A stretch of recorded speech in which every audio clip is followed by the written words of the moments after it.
जय श्री ओम नमः सिद्धेभ्यः नमो अर्हन्ताणं नमो सिद्धाणं नमो आयरीयाणं नमो वज्झायाणं नमो लोये सौवसाहूणम् मंगलम भगवान वीरो मंगलम गौतमो गणी मंगलम कुंद कुंदाद्यो जैन धर्मोस्तु मंगलम सर्वमंगल मांगल्यम सर्वकल्याणकारकम प्रधानम सर्वधर्माणां जैनम जयतु शासनम वंदितु सौवसिद्धे भुवमचलमनोवमं गदिं पत्ते वोच्छामि समयकाहुळ निनमो सुदकेवली भणिदं नमः समयसाराय स्वानुभूत्या चकासते चित्स्वभावाय भावाय सर्वभावांतरचिदे मैं करता हूँ कर्म काम कर्म है मेरा कर्म ऐसी मिथ्या मान्यता है मिथ्यात्व धर्म निज आत्म तल्लीनता सुख में आत्म धर्म श्री जिन जिन वर देव ने यह समझाया।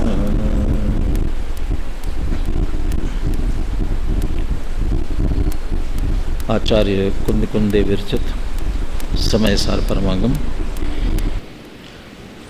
कर्ता कर्म अधिकार की चर्चा इस सत्र में शास्त्री द्वितीय तृतीय वर्ष के पाठ्यक्रम के अंतर्गत अपनी चल रही है, जिसमें से 73वीं गाथा तक की चर्चा पूर्ण हो चुकी है। 73वीं गाथा शिविर में विस्तार से ली थी।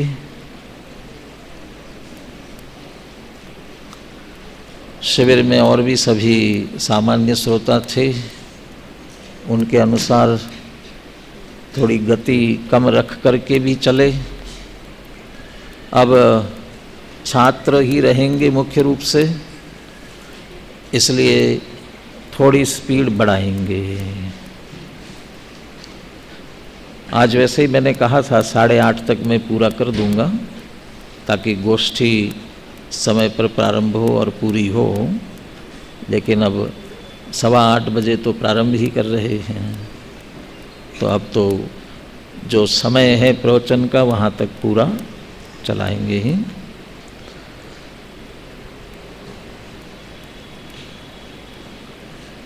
तेहत्तरवीं गाथा में आश्रव निवृत्ति की विधि पूछी गई थी।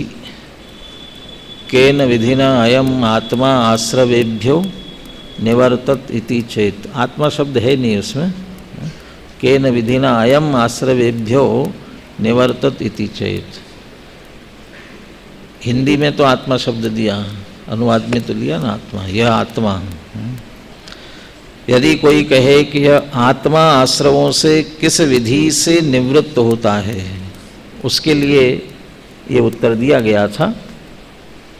मैं एक हूँ, मैं शुद्ध निर्मम ज्ञान दर्शन पूर्ण हूँ, थितलीन निज में ही रहूँ, सब आश्रवों का क्षय करूँ। एक शुद्ध निर्मम ज्ञान दर्शन पूर्ण ऐसे निज आत्मा में स्थित और लीन होने पर आश्रवों की निवृत्ति होती है। टीका में अमृतचंद्र आचार्य ने ये चर्चा ली, जैसे ही आत्मा की इन विशेषताओं को जानकर उस आत्म स्वरूप में स्थित और लीन होता है, वैसे ही सारे विकल्प जाल शांत होते हैं और संस्कृत में मूल में शब्द प्रयोग किया था झगिति एव उद्वांत समस्त विकल्पः। झगिति एव स्वरूप में स्थित और लीन होते ही तत्काल ही सारे विकल्पों से निवृत्त होता है, रहित होता है, और विकल्पों से निवृत्त होने के कारण सहज ही आश्रव से भी निवृत्त होता है, क्योंकि सारे आश्रव के भाव विकल्पों के कारण से पकड़े गए हैं, विकल्पों से हो रहे हैं। जितने आश्रव के भाव हैं, आश्रव के भाव का अर्थ मोह, राग, द्वेष, ये सभी 10वें कलश में पीछे संकल्प विकल्प की बात की है, वहाँ तो रहित की बात की। विलीन संकल्प विकल्प जालम प्रकाशयन शुद्ध नयोभिदेति। संकल्प विकल्प, संकल्प नो कर्म में एकत्व बुद्धि, अहम बुद्धि, और क्षयोपशम से जो भेद ज्ञात होते हैं वो विकल्प। मोटे तौर पर हम कह सकते हैं मोह का परिणाम संकल्प है, राग द्वेष का परिणाम विकल्प है। तो मोह राग द्वेष के परिणाम, मोह राग द्वेष के परिणाम हो क्यों रहे हैं, क्यों हो रहे हैं? यदि उसे पीछे अपने परिणामों से जोड़े तो उन परिणामों के विकल्प से जोड़ा गया। विकल्प जो हमारे विकल्प चलते हैं, यद्यपि विकल्प चलने के पीछे भी हेतु देह में एकत्व बुद्धि है। यदि देह में एकत्व बुद्धि न हो तो क्या विकल्प चलेगा, किस प्रकार का विकल्प चलेगा? कल्पना करो मुनिराज की, क्या विकल्प चलते होंगे। और अपनी कल्पना करो, सुबह से उठते ही क्या विकल्प चलते हैं। माता बहनों को आज क्या खाना बनाना है, क्या करना है। कदाचित उससे ज़्यादा ये भी विकल्प आता होगा कि आज क्या पहनना है और मैचिंग कैसे मिलाना है, कितना क्या क्या करना है। पुरुषों को चलता होगा तो अपना व्यापार धंधे वालों के क्या करना है, क्या खरीदना है, क्या बेचना है, किसका पेमेंट करना है, ये सारे विकल्प चलते ही है। जो जिस भूमिका में है उस भूमिका में रह करके वह अपने को वैसा मानता है। एकत्व बुद्धि से विकल्प कैसे बदल जाते हैं। बेटी है घर में और बहू बनकर के ससुराल में गई। जब घर में बेटी है, सुबह उठते ही क्या विकल्प चलेंगे, कैसे चलेंगे। और बहू बनकर के गई है और वहाँ उठते ही क्या विकल्प चलेंगे, कुछ अंतर होगा कि नहीं होगा। यहाँ घर में है, बेटी है, कोई चिंता नहीं है, देर हो जाए उठने में, और कदाचित मम्मी उठा भी रही हो तो भी और थोड़ा सोने दो, अभी कहाँ टाइम हुआ है, और मम्मी उठाने आएगी तो भी अभी नहीं उठेंगे, बहाना बना देंगे, क्या करना कैसे, ये विकल्प चलेंगे। और बहू बन कर के गई है तो रात के सोने माने सोते हुए ही पहले से विकल्प चलने लग जाएगा कि ऐसा न हो कि सासू जी को आवाज़ लगानी पड़े, उससे पहले कैसे उठ जाए और जाकर के काम कैसे करे, क्या करे, ये विकल्प चलते ही है। यानी जिसमें अहम है उसके अनुसार विकल्प चलते हैं। वो संकल्प के साथ उस विकल्प का जुड़ान है। इसीलिए आश्रव निवृत्ति के लिए क्रोध मत करो, मान मत, ये आश्रव के परिणाम, क्रोधादि भाव ये आश्रव के परिणाम है। यदि कार्य से कारण की तरफ जावे, कार्य से कारण की पहचान करे, कर्म आते हैं वो आश्रव, ये कार्य किसके कारण से आ रहे हैं? कर्म, जीव के साथ आकर के बंधने वाले कर्मों का आना। यदि कर्मों का आना आश्रव है, किस कारण से आ रहे हैं? क्रोधादि विकारी भावों से। जीव क्रोधादि विकारी भाव करता है, मोह राग द्वेष के भाव करता है, तो कर्म आते हैं। तो इसका मतलब यदि जीव को कर्मों का आश्रव रोकना हो तो क्या करना चाहिए? ये क्या करना चाहिए? मोह राग द्वेष नहीं करना चाहिए। जिन मोह राग द्वेष भावों से आश्रव आ रहे हैं, कर्म आ रहे हैं, कर्मों का आश्रव हो रहा है, उनसे निवृत्त होना है तो मोह राग द्वेष न करें। मोह राग द्वेष जिनके कारण से कर्म आ रहे हैं, उन मोह राग द्वेष भावों को क्या कहते हैं? उन्हें भी आश्रव कहते हैं। वो तो कर्म आ रहे हैं इसलिए उसको द्रव्य नाम दे दिया, द्रव्याश्रव कह दिया। और ये भावात्मक है इसलिए इसको भावाश्रव कह दिया। वह भी आश्रव है, लेकिन हम तो आश्रव की निवृत्ति की विधि पूछ रहे हैं। या कर्म के आश्रव कोई आश्रव कहे, पहले वो जिस कारण से हो रहे हैं वे भाव ही न हो, इसका उपाय क्या? इसलिए कुंद कुंद आचार्य ने क्रोध मत करो, मान मत करो, माया मत करो, लोभ मत करो, ये नहीं कहा। ये कह दिया मैं एक हूँ, मैं शुद्ध हूँ, मैं निर्मम ज्ञान दर्शन पूर्ण हूँ, स्थित लीन निज में ही रहूँ। तो क्रोध मत करो, मान मत करो, ये हो सकता था ना। तो फिर एक प्रश्न खड़ा होता, क्रोध मत करो कह रहे, मान मत करो, कैसे नहीं करे? या क्रोध के अभाव का उपाय क्या है? क्रोध न करने का उपाय क्या है? बहुत सारे उपाय जगत में बताए जाते हैं, बहुत सारे उपाय हैं।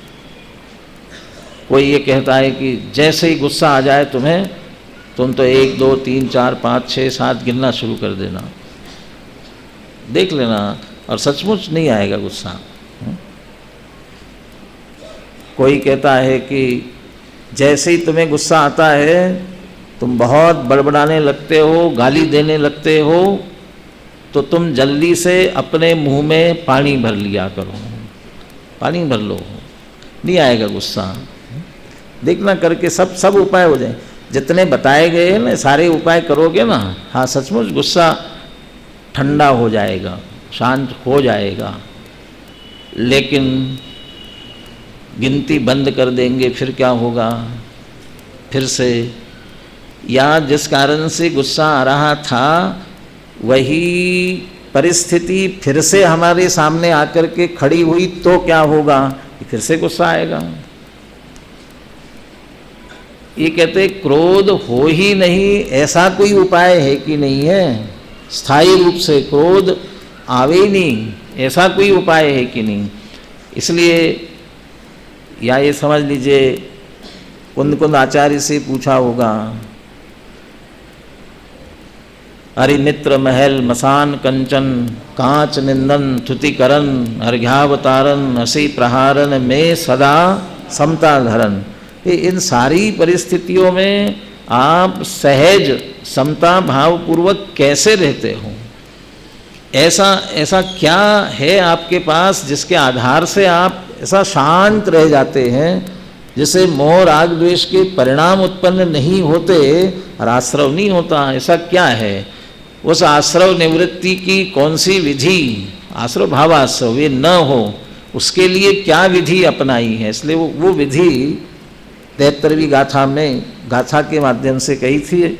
अमृतचंद्र आचार्य ने विस्तार से टीका में उन सारी शब्दों की व्याख्या की थी, और उसमें से ये कहा था, जैसे ही विकल्प शांत होते हैं, विकल्प शांत हुए थे, तम मिठिदो तच्चित्तो, स्थित लीन निज में ही रहूं, उसके द्वारा भी विकल्प शांत हुए थे और उसके कारण से आश्रव की निवृत्ति हुई थी।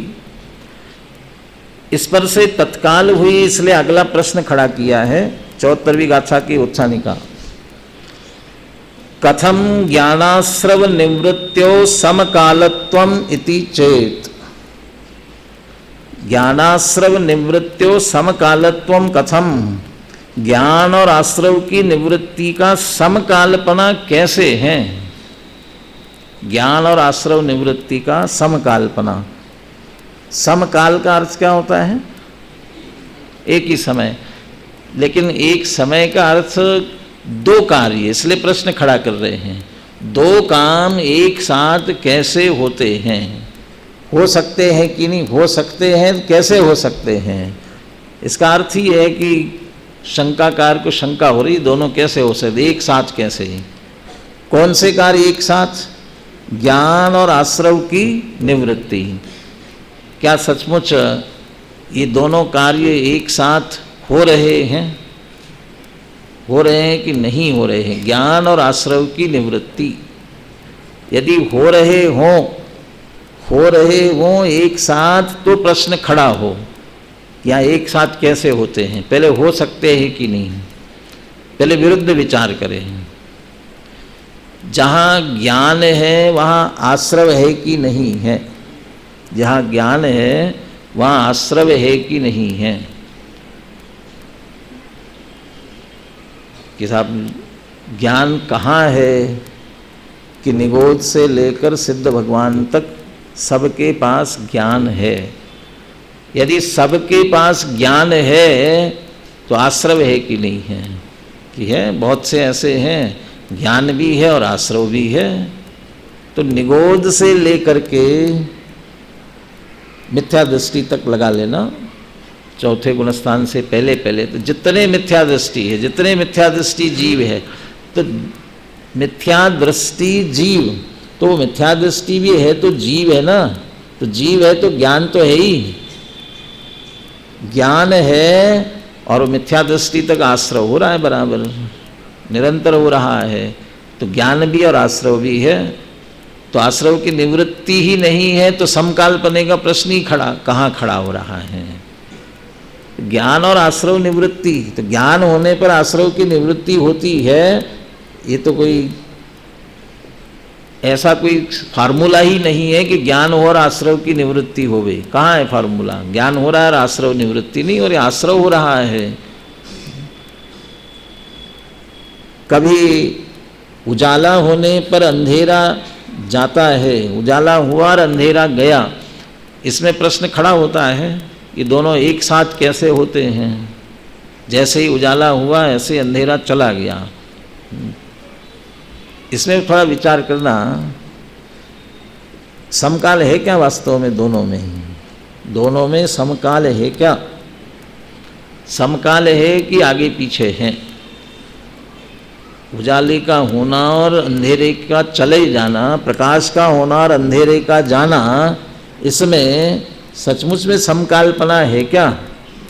कभी भी ये कहेंगे, यही कहा जाएगा उजाला हुआ इसलिए अंधेरा चला गया, तो उजाला पहले हुआ फिर अंधेरा गया, ऐसा ही है ना?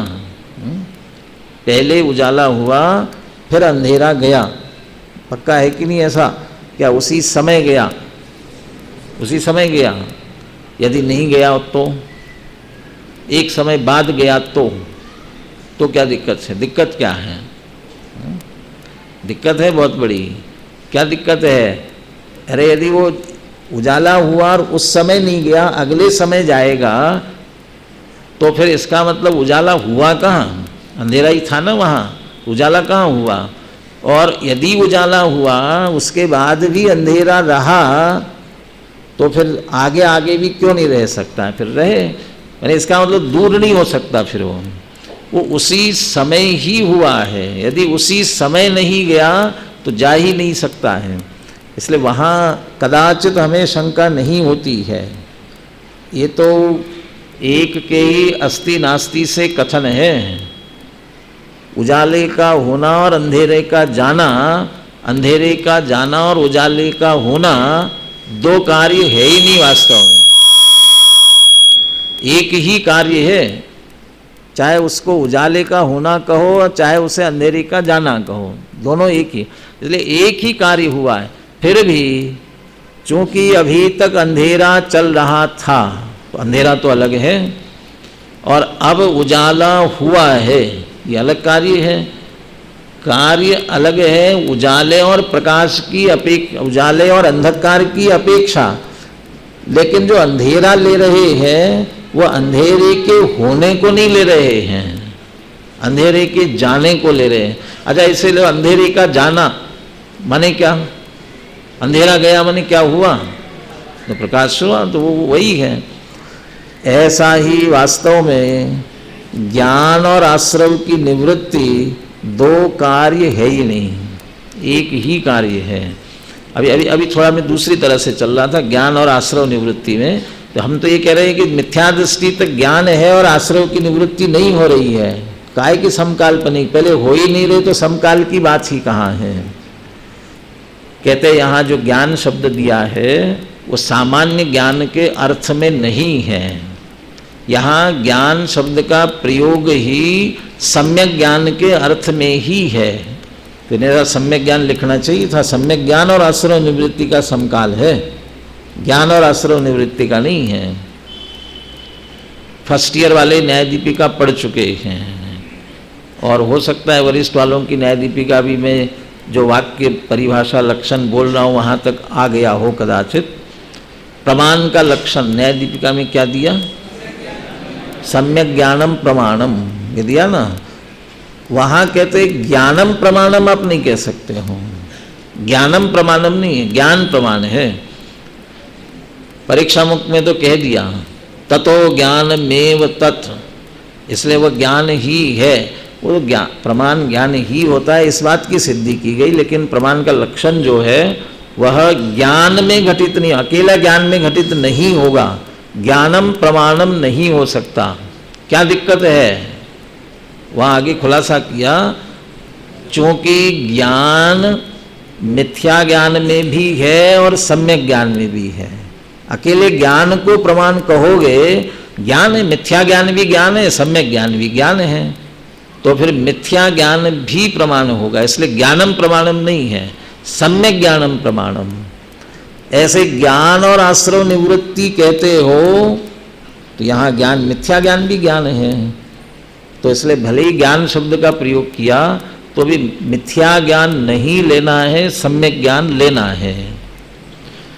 सेकेंड ईयर फाइनल वाले ये बता सकते हैं कि ज्ञान का अर्थ सम्यक ज्ञान ही क्यों लेना, क्यों लेना माने ये अर्थ निकलेगा, क्यों निकलेगा इसमें से? हाँ बोलिए।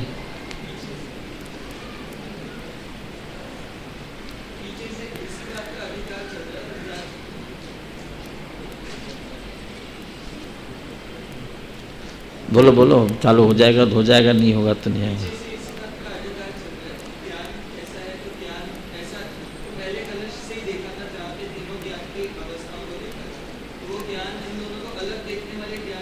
चल रहा है तो उस अधिकार के हिसाब से आगे अब ज्ञान का जो अर्थ है उसको भी ऐसा ही ज्ञान लेंगे जो आश्रव और जीव को भिन्न देखता है। मतलब ऐसा ज्ञान जो आश्रवों की निवृत्ति कर रहा है उसी ज्ञान को लेंगे। और कोई? हाँ अमन। क्योंकि यहाँ पे आश्रवों का कारण वो भेद ज्ञान का अभाव होने वाला अज्ञान लिया था, और अज्ञान के नाश पूर्वक जो सम्यक ज्ञान। और कोई इससे अलग कहना चाहते हैं? चलिए, चूंकि 72वीं गाथा की टीका में अमृतचंद्र आचार्य ने, वहाँ क्या प्रश्न था कि ज्ञान मात्रा देव कथम बंध निरोधा, ये बात थी ना, ज्ञान मात्र से बंध का निरोध कैसे होता है, इसकी चर्चा करते हुए बाद में तर्क वितर्क किए थे। वो तर्क वितर्क में ये निष्कर्ष निकाला था कि आप ज्ञान मात्र से बंध का निरोध कहते हो, आपने बता दिया आश्रव असुचि है, विपरीत है, दुख के कारण है, ये जान लिया। तो ऐसा जाना, तो ऐसा जानने से आश्रव की निवृत्ति, बंध का निरोध दोनों एक ही बात है। क्यों? आश्रव से बंध होता है, इसलिए आश्रव की निवृत्ति कहो चाहे बंध का निरोध कहो। तो ऐसा जानने से हो जाएगा, जानने मात्र से। उसके तर्क वितर्क में ये कहा था कि वो जो ज्ञान हुआ ना, दोनों को भिन्न भिन्न जानने वाला, वो ज्ञान है कि अज्ञान है, ये प्रश्न खड़ा किया था। यदि अज्ञान है तो फिर अज्ञान है तो क्या मतलब है, उससे तो फिर दोनों एक में एक जानने में आएंगे और आश्रव वैसे चलते रहेंगे, भेद ज्ञान ही नहीं होगा। और यदि ज्ञान है तो फिर खड़ा किया था प्रश्न, यदि ज्ञान है तो दो प्रश्न कौन से खड़े किए, आश्रव में प्रवृत्त है कि आश्रव से निवृत्त है। कह रहे आश्रव में प्रवृत्त है। फिर वहां कहा यदि आश्रव में प्रवृत्त ही है, जब दोनों को भिन्न भिन्न नहीं जानता था तब भी आश्रव में लगा हुआ था, अज्ञान था जब आश्रव में प्रवृत्त हो रहा था, अभी भी आश्रव में प्रवृत्त हो रहा है, तो फिर कैसा ज्ञान। तो पहले अज्ञान से उस ज्ञान में कोई अंतर नहीं हुआ, यदि आश्रव में प्रवृत्त हो रहा है तो क्या है कि आश्रव से निवृत्त है, तो ज्ञान मात्र से बंध का निरोध हुआ। एक और शब्द का प्रयोग किया, जो ज्ञान आश्रव से निवृत्त नहीं है उसे हम ज्ञान ही नहीं मानते, वो ज्ञान ही नहीं है। जो आश्रव से निवृत्त नहीं है वो ज्ञान ही नहीं, उसे हम ज्ञान ही नहीं मानते। माने यहाँ ज्ञान हम उसे ही कह रहे हैं जिससे आश्रव की निवृत्ति हो रही है। इसका अर्थ भेद विज्ञान, सम्यक ज्ञान, वो भेद विज्ञान को भी जैसे आचार्य ने कहा, भेद विज्ञान माने क्या, आत्मा और आश्रव को भिन्न भिन्न जानना। तो जान लिया भिन्न भिन्न, ऐसा नहीं, स्वसंवेदन ज्ञान के बल से। इसका अर्थ अपने स्वसंवेदन पूर्वक उसमें जो आत्मा को पृथक किया है वो मैं हूं, इस पूर्वक जानना। जिसे भी 73वीं गाथा में कहा, तितलीन निज में ही रहूं, ऐसा जानना, इसे ही ज्ञान कहते हैं। यदि ऐसा जानना नहीं हुआ है तो उसे ज्ञान नहीं कहते हैं। और जहां ऐसा ज्ञान हुआ है वहां आश्रव की निवृत्ति हुई है। यदि आश्रव की निवृत्ति नहीं हुई है उसे ज्ञान ही नहीं मान रहे। इसलिए ज्ञान और आश्रव की निवृत्ति एक सिक्के के दो पहलू जैसे, अविनाभावी जैसे, ऐसा निश्चित रूप से कह सकते हैं। इसलिए दोनों का समकालपना है। तो समकालपना है ना, तो फिर क्या बताना है, क्या करना है। अभी तो कह रहे समकालत्व तो है कैसे, किस प्रकार से है। वास्तव में तो ऐसा कह करके दोनों आत्मा और आश्रव का भेद ज्ञान चल रहा है, वो भेद ज्ञान को ही पुनः एक बार पुष्ट करना चाहते हैं। भेद ज्ञान में से भिन्नता करने के लिए जिससे छुड़ाना चाहते हैं, जिससे पृथक करना चाहते हैं, उसकी बुराई की जाती, बुराई होती है तब मिथ्या बुराई की जाएगी तो कोई घटेगा नहीं वहाँ से। इसलिए उसकी विपरीतता, क्यों नहीं रहना वहाँ पर, उसमें क्यों नहीं रहना, उससे निवृत्त क्यों होना, क्यों निवृत्त होना चाहिए। तो इस संदर्भ में यहाँ पर समकालत्व की बात ले रहे हैं, आश्रव निवृत्ति की समकालपने की बात ले रहे हैं। लेकिन आश्रव की निवृत्ति क्यों करना, इसके लिए आश्रव कैसा है एक बार फिर बता रहे हैं। पुनः आश्रव की क्या विपरीतता समझ लीजिए, आश्रव की बुराई कर रहे हैं जिससे उससे निवृत्त हो जाए अपन। फिर उसमें से अमृतचंद्र आचार्य निकालेंगे कि समकाल्पना कैसे है, ज्ञान हुआ, भेद ज्ञान हुआ और उसी समय उनसे निवृत्त कैसे हुए। ये विशेष बात है, वो चर्चा टीका में और आएगी। गाथा बुलवाते हैं। जीवन बद्धाए दे अधुव अनिच्चातः असरणाय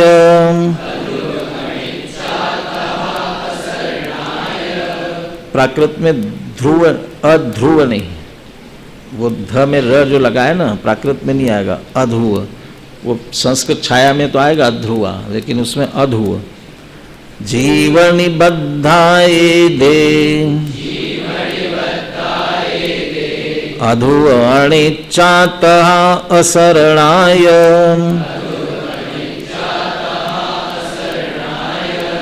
दुःखा दुःख फलत्य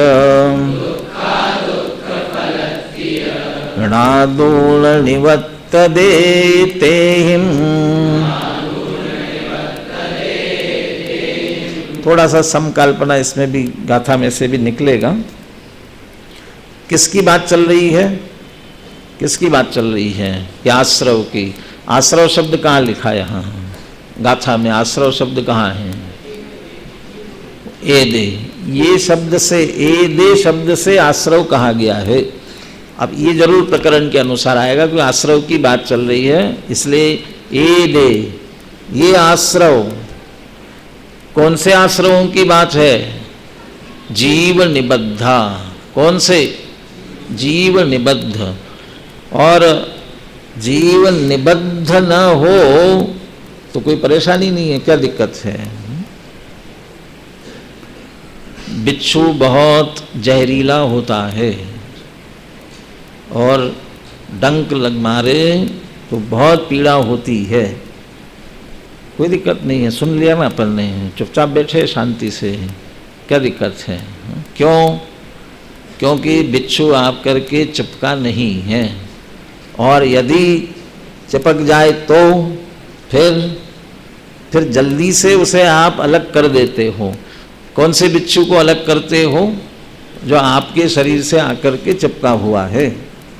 जैसे तो चिपका क्या दूर हो और आपकी तरफ आ रहा हो तो भी दूर करने की कोशिश करते हो, आपकी तरफ आ रहा हो तो, बाहर दूसरी तरफ जा रहा हो तो कोई चिंता नहीं है। माने उस आश्रव की बात है जो जीव निबद्धा। कोई बीमारी फैल रही हो कोई भी और हमें नहीं लगी हो तो क्या चिंता है?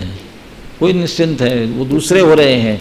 बहुत बीमारी फैल रही है, इसको भी हुई, उसको भी हो, उसको भी हुई, तो आप चिंता नहीं करते हैं। थोड़ी बहुत उसकी कुछ सहायता करनी हो, रोग दूर करने के लिए, मदद सेवा करने के लिए तो भले ही करे, लेकिन रोग दूर करने के लिए क्या करते हो? कुछ नहीं करते। क्यों? क्योंकि आपको हुआ नहीं है, इसलिए कुछ नहीं करते हो। और जिसे हुआ है वो क्या करता है? रोग दूर करने की कोशिश करता है। ये कौन से? जो उसे लगा हुआ है। ऐसे वो आश्रव निवृत्ति की बात करें, कौन से? जीव निबद्धा, जीव के साथ निबद्ध है। बहुत अमृतचंद्र आचार्य और विस्तार से चर्चा करने वाले हैं। क्यों दूर करते हो? अध्रुव है, अनित्य है और अशरण है। अध्रुव, अनित्य और अशरण। अध्रुव माने क्या? ये ध्रुव नहीं है, ये तो उसकी अस्थि नास्ति हो गई। ध्रुव नहीं, ध्रुव नहीं माने क्या? अध्रुव और अनित्यता की चर्चा की है विस्तार से टीका में, वहाँ और विस्तार से करेंगे। दोनों से ये समझ लो कि सदा रहने वाले नहीं हैं। ध्रुव और अनित्य में अभी इतना लो कि सदा रहने वाले नहीं हैं, ध्रुव रहने वाले नहीं है, नित्य रहने वाले नहीं है। जब नित्य रहने ही वाले नहीं है तो फिर क्या दूर करना है उनको? तो जाने ही वाले हैं ना, फिर क्या दूर करना उनको? कैसे दूर करे? यद्यपि रहने वाले तो नहीं है, लेकिन हम उनका ही लक्ष्य करते हैं तो फिर उत्पन्न होते जाते हैं। वो इसलिए लक्ष्य ही मत करो उनका। इसके लिए बता रहे हैं कि अध्रुव और अनित्य है, लक्ष्य करने लायक नहीं है। हम उसे टिका के रखना चाहते हैं, लेकिन टिके ही नहीं सकते ना, कि अध्रुव अनित्य तो है, उसके साथ साथ में अशरण है, स्वयं शरणहीन है। इसलिए उनकी जो शरण में जाएंगे उन्हें वो कैसे शरण दे सकेंगे? खुद ही टिकने वाले नहीं हैं, टिकने वाले नहीं हैं, जाने ही वाले हैं, तो क्या चिंता करना उनकी? ये चिंता तो मत करो। लेकिन जब है तब दुखा दुख फलतीय, वो जितनी देर भी है उतनी देर दुख रूप है और उतने में ऐसा असर छोड़ जाएंगे कि फिर से दुख के रूप में ही फलित होंगे। तो दुखा दुख फलती, दुख रूप है और दुख के रूप में ही फलते हैं। इसलिए इति नादूण निवत्तदे तेहिम, ऐसा जानकर, ज्ञात्वा तो जानता है वो ज्ञानी होता है, ऐसा यथार्थ ज्ञान जिसे होता है वो ज्ञानी होता है। इसलिए ज्ञानी ऐसा जानकर उनसे निवृत्त होते हैं, ज्ञानी उनसे निवृत्त होता है। निवत्तदे, चूंकि ज्ञानी निवृत्त हो रहा है, जानकर निवृत्त हो रहा है और जानते ही निवृत्त हो रहा है, तो जानते ही निवृत्त होने के कारण से ज्ञान और उसकी निवृत्ति का समकालपना कहा गया है। विस्तार से और चर्चा अपन टीका में करेंगे। एक बार और गाथार्थ पढ़ करके गाथा बुलवाएंगे एक बार।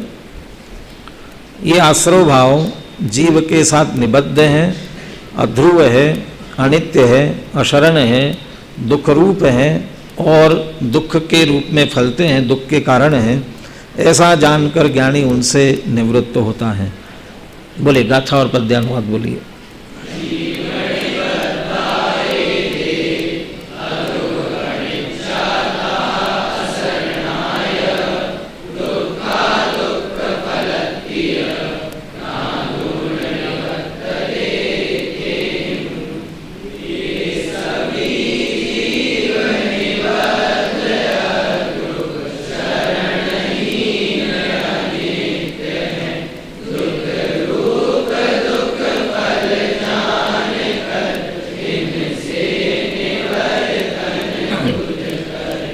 ये आश्रवों की जितनी बुराई की गई है, तो यदि आश्रव ऐसे हैं तो कोई प्रश्न खड़ा करे फिर हम क्या करें, तो उसके सामने भगवान आत्मा कैसा है इसकी चर्चा अमृतचंद्र आचार्य टीका में बताएंगे। भगवान आत्मा जीवन निबद्ध नहीं है तो कैसा है, वो स्वयं जीव है, ध्रुव है, नित्य है, शरणभूत है और दुख दुख फल के विरुद्ध सुख सुख स्वरूप ही है। तो उसमें ऐसा जानकर निवृत्त नहीं होना है, उसमें स्थित होना है। जैसे ही उसमें स्थित होते हैं तो तत्काल आश्रवों की निवृत्ति होती है। आत्मस्वरूप में स्थित होकर समस्त आश्रवों से निवृत्त हो, इसी मंगल भावना के साथ।